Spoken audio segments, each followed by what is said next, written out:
Music by Mantu Manish.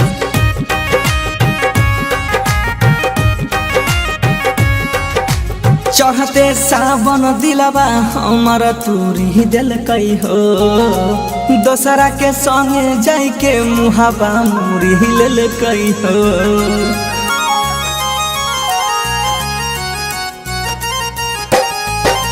चढ़ते सावन दिलवा हमर तूरी दिल कई हो दोसरा के संगे जाई के मुहाबा मुरी लेल कई हो।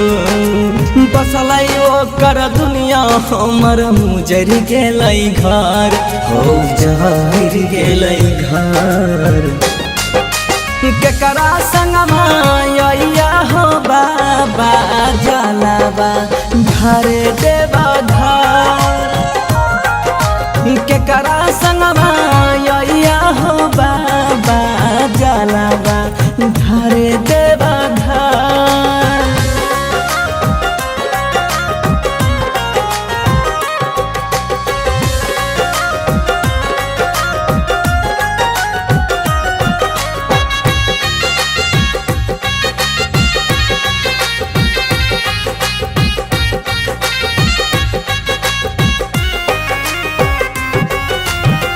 जकरा ले उठावनी हा साल साल कवार हो उहे आज आँखियों में आंसू दिल कई भार हो।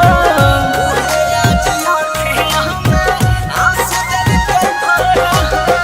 बुझल नहीं हमर कोनो मजबूरी धीरे धीरे हमारा सेवा नहीं लेल कई दूरी सनहिया के टूटल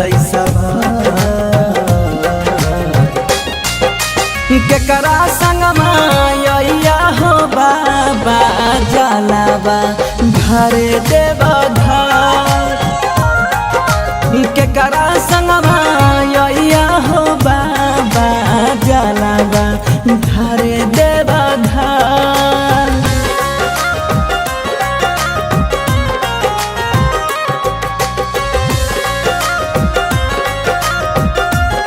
Mix by Dharamji.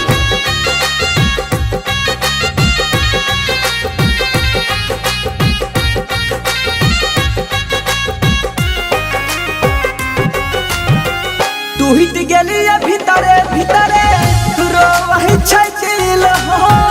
अब हमर जियल बाबा भेलै मुश्किल हो। अब हमर जियल बाबा भेलै मुश्किल हो।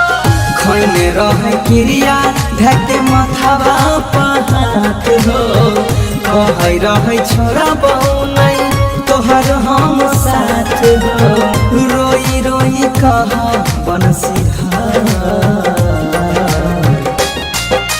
केकरा संगवा या हो बाबा जलावा घरे देवा घर। केकरा संगवा या हो बाबा जलावा घरे